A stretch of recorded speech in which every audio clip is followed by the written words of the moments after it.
Morning students. Last time I discussed with you about the crystal field theory. In crystal field theory we discussed about how the low spin and high spin complexes are formed, why the different complexes have different magnetic behavior. But today I am going to discuss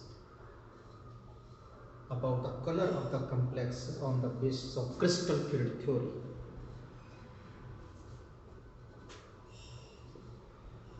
ये आपको D block में बताया था कि अगर D transition होगी तो colour आएगा, अदरवाइज नहीं आएगा। सिर्फ तीन कंपाउंड्स के एक्सेप्शन थी।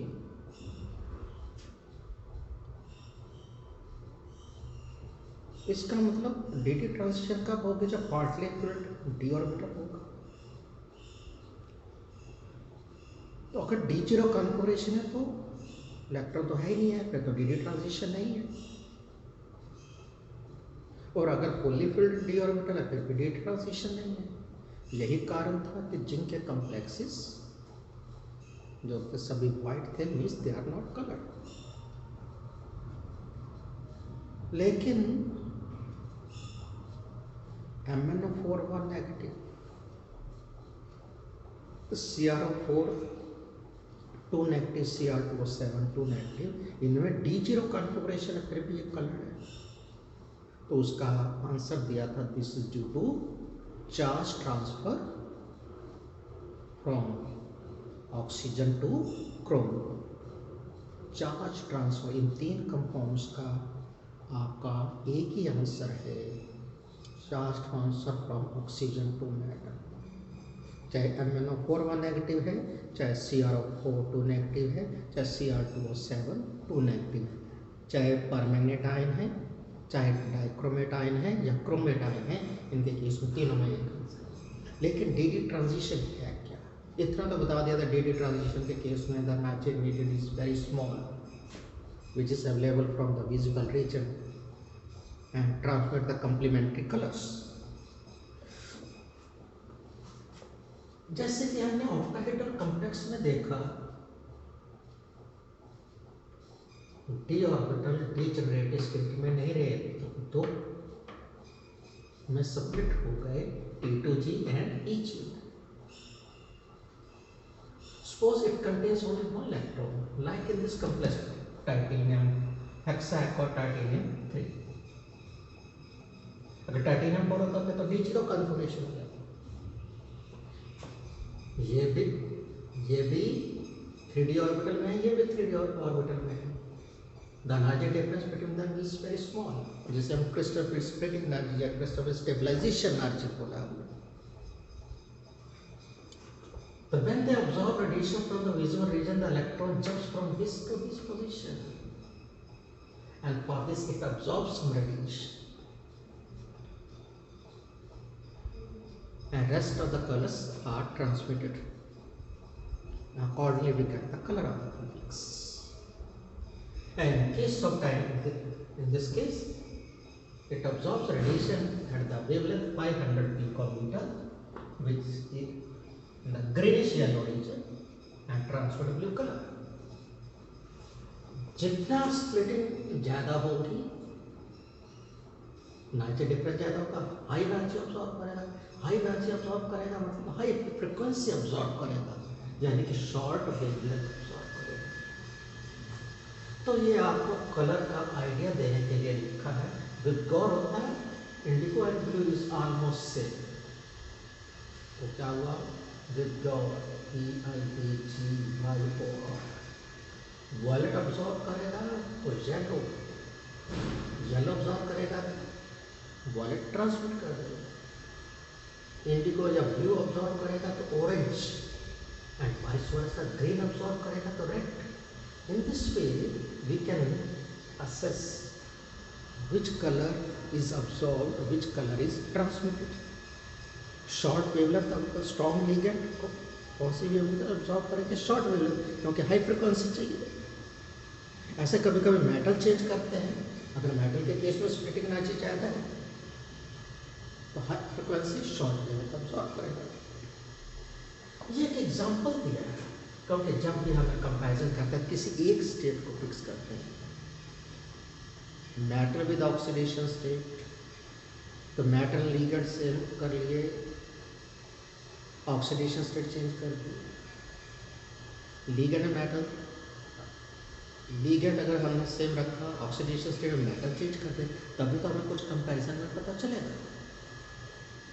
तो यहाँ पे हमने सभी कोबाल्ट के कॉम्प्लेक्स लिए, सभी कोबाल्ट, हेक्सा एक्वा कोबाल्ट लिया, हेक्सामाइन कोबाल्ट लिया, हेक्सासाइनाइटो कोबाल्टेट लिया, सभी कॉम्प्लेक्स में +3 ऑक्सीडेशन स्टेट। तो डिफरेंस क्या है लिगेंड का? इसमें H2O लिगेंड, इसमें अमाइन, इसमें Cl नेगेटिव। तो जो कलर अब्सॉर्ब करेगा इंक्रीजिंग वेवलेंथ, तो water is weak. Last time हमने स्पेक्ट्रोकेमिकल सीरीज में देखा, water is weaker weaker than NH3 than Cl। इसके साथ स्प्लिटिंग एनर्जी ज़्यादा होगी, हाई फ्रिक्वेंसी अब्सॉर्ब करता है तो शॉर्ट वेवलेंथ। तो वर्क क्या होता है? Increasing frequency, arrangement of electromagnetic radiation in the order of increasing wavelength and decreasing frequency. तो अब CN में वॉयलेट अब्सॉर्ब कर रहा है, तो हाईएस्ट वेवलेंथ, शॉर्ट फ्रिक्वेंसी, फिर थोड़ा लिगेंड भी हुआ ब्लू, उसके नीचे ये ऑरेंज, इसने अब्सॉर्ब किया। अब ऑरेंज के अपोजिट क्या आएगा? ब्लू कलर, इसने टर्न, तो ये कॉम्प्लेक्स कैसा दिखाई देगा? ब्लू कलर कॉम्प्लेक्स दिखाई। और ब्लू के अपोजिट क्या है? ऑरेंज है। और वाइट के अपोजिट क्या है? येलो। इट विल, आपको ये कॉम्प्लेक्स इस कलर का दिखाई देंगे। ये तो वेवलेंथ इन्होंने अब्सॉर्ब कर दिया।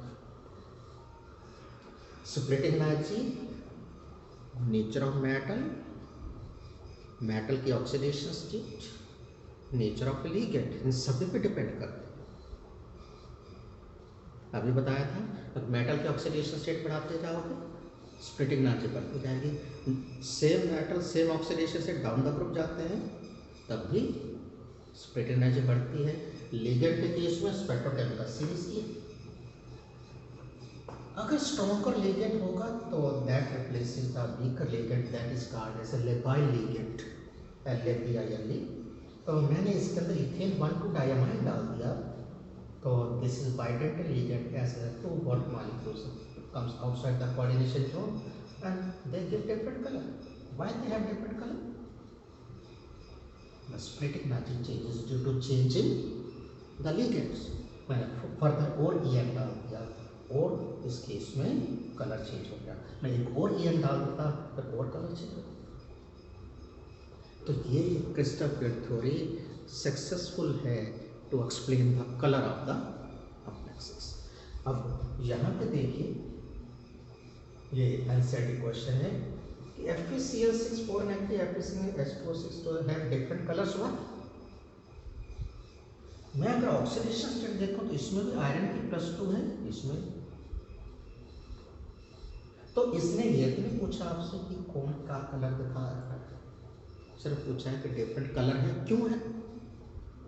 तो उस केस में आपका आंसर क्या होना चाहिए? The oxidation state of centre metal is same but they have different ligands. Different ligands have different splitting energy.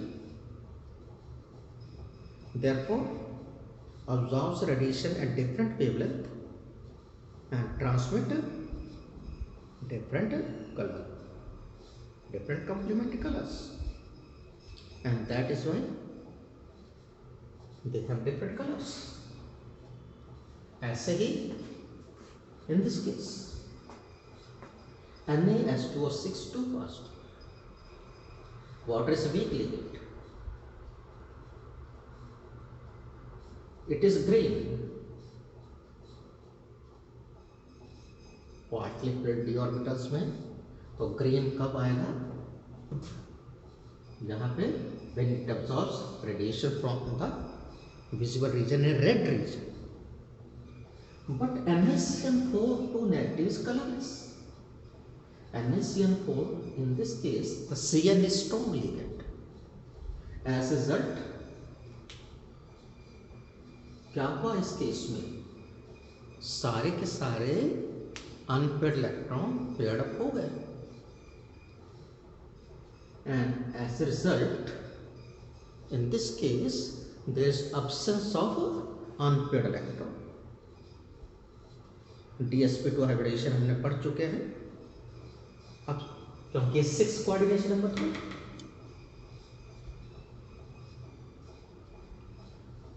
Square planar में dxz dyz then dz square वो फिल अप हो जाते हैं. वो सबसे ऊपर आता है dx square minus y square, तो नीचे वाले सारे के सारे फिलअप हो जाएंगे. dx square y square minus y square को छोड़ के सब फिलअप हो जाते हैं. dx square minus y square has different energy.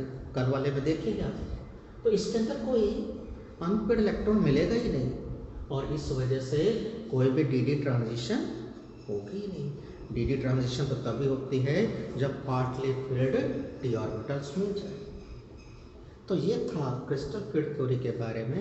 कुछ इसके अंदर भी लिमिटेशंस आती हैं कि यही है कि वो कहता है कि लिगेंड नेगेटिव चार्ज का काम करता है, अनायन को स्ट्रॉन्गर लिगेंड होना चाहिए, लेकिन हमने तो देखा कि न्यूट्रल CO न्यूट्रल है, भी स्ट्रॉन्ग लिगेंड पावरफुल लिगेंड है, यन बड़ा पावरफुल लिगेंड है. तो इस चीज़ को एक्सप्लेन नहीं कर पाया, और उसकी एक्सप्लेनेशन तो फिर लिगेंड फील्ड थ्योरी में आती है जो हमारे सिलेबस का हिस्सा है. मैं इसके साथ एक छोटा सा टॉपिक और ले रहा हूँ, मेटल कार्बोनाइल्स. बिल्कुल सिंपल है. इफ देर मेटल कार्बोनाइल कब बोलेंगे? If there is a linkage between the metal and the carbon monoxide as ligand. अगर कार्बन मोनोऑक्साइड लिगेंड और मेटल के बीच में कोई लिंकेज हो जाती है तो उसे हम क्या बोलते हैं? Metal carbonyls. तो मेटल कार्बोनाइल्स दो तरह के होंगे, homoleptic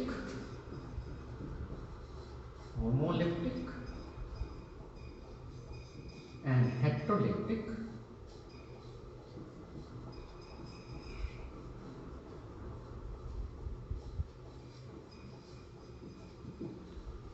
If all the ligands attached to the center metal ions are carbon monoxide or carbonides, तब तो बोलेंगे homoleptic. If in addition to carbon monoxide it also contains some another ligand, it may be ethene, it may be propene, it may be Cl, it may be NH3, then it we call it as heteroleptic. तो हम homoleptic की बात करते हैं NaCO4, क्योंकि पाई linkage जो सी है वो अटैच होती है इन बीच के बीच में. पाई बॉन्डेड मेटल कार्बोनाइल्स हैं, और NaCO4 काफ़ी इंपॉर्टेंस रखता है. +1 में भी था, +2 में भी आया है.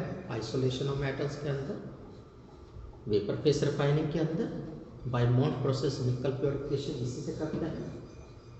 Iron pentacarbonyl, chromium hexacarbonyl, and molybdenum hexacarbonyls. But these are the mononuclear metal carbonyls. Mononuclear means only one metal is involved in the complex formation. But sometimes more than one metals are involved. उसे हम क्या बोलते हैं? Polynuclear metal carbonyls, like Mn2CO10. और यहाँ पे दिखा दिया लिखे मैंगनीज लिखे 5CO इधर CO2 CO8. इस तरह से ये क्या कहलाएंगे? Polynuclear metal carbonyls. The general properties are they are solid, there some exceptions are. इसका पता है हमें, तो NaCO4 एंड FeCO5 इनको छोड़ करके सभी सॉलिड हैं, वोलेटाइल सॉलिड हैं। soluble in hydrocarbon except Fe2CO9 और ennea carbonyl di iron 0, oxidation state 0 है। Mononuclear carbonyls are either colourless और light coloured compounds, but polynuclear metal carbonyls are deep colored compounds, dark colored compounds. How the carbon monoxide is attached to the center metal line, or discuss the bonding in metal carbonyls. कैसे discuss की जाएगी bonding? तो carbon monoxide configuration लिख दिया, क्योंकि किसका isoster है? Nitrogen का। Sigma 1s2 sigma star 1s2 sigma 2s2 star 2s2 पाई 2ph2 पाई 2 सिग्मा 2pz2 14 4 over 2 4 6 8 10 12 14 और आगे एंटी बॉन्डिंग खत्म। तो क्या होगा? मेटल के पास कुछ पार्टली फिल्ड, कुछ एम्प्टी डी ऑर्बिटल्स होंगे। तो ये क्या दिखाया है? Vacant orbital. और जहां पे मैंने क्रॉसेस कर दिया, शेडेड कर दिया, ये क्या हो गया? Field orbitals. ये फिल्ड और ये वेकेंट। तो लिगेंड तभी कहेंगे अगर लिगेंड डोनेट्स लोन पेयर, तो पहले इसका मतलब कहां से आएगा? लिगेंड से आएगा। तो ये sigma 2pz donates lone pair to center metal ion which enter into the vacant d orbital. Vacant d orbital of center metal ion के अंदर इलेक्ट्रॉन ये क्वांटम। अब इसके रिस्पॉन्स में the filled electron from the d orbital enter into the anti bonding, क्योंकि bonding तो सारे field हैं, they enter into the anti bonding orbital of C. तो पहले लीगेंड इलेक्ट्रॉन दिए, फिर मेटल ने दिए। इस इफेक्ट को हम क्या बोलते हैं? Compensatory effect.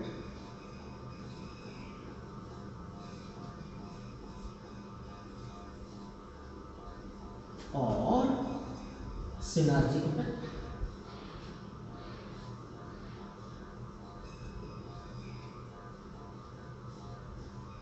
As the bond is strengthened, पता है single bond is weaker than double bond, then triple bond, bond length छोटी होती जाती है। तो in this way the bond is strengthened by the compensatory effect और सिनर्जी इफेक्ट। अभी तक तो मैंने लीगेंड ये बोले थे which donate at least one lone pair electron to centre metal, but there are some ligands which not only donate lone pair, they also accept loan.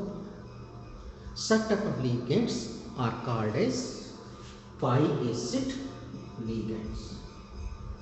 Pi-acid ligands। और pi-acid ligands उनमें से ये आपका CO आ जाता है, Cn नेगेटिव आ जाता है। इस टाइप के जो से ligands हैं वो आपके pi-acid ligand कहलाएंगे। तो फिर दोबारा बोल रहा हूँ, कार्बन मोनोऑक्साइड केस में पहले इलेक्ट्रॉन कहाँ से डोनेट किए जाएंगे? सिग्मा 2pz से। इसमें जाएंगे vacant d orbital of center metal ion. In response, the electrons are donated by center metal ion from filled d orbital to vacant anti-bonding orbital of CO. In this way, the bond is strengthened by compensatory effect or synergy. And as a result, metal carbonyl bond is formed. So next time I will discuss about the stability of a complex and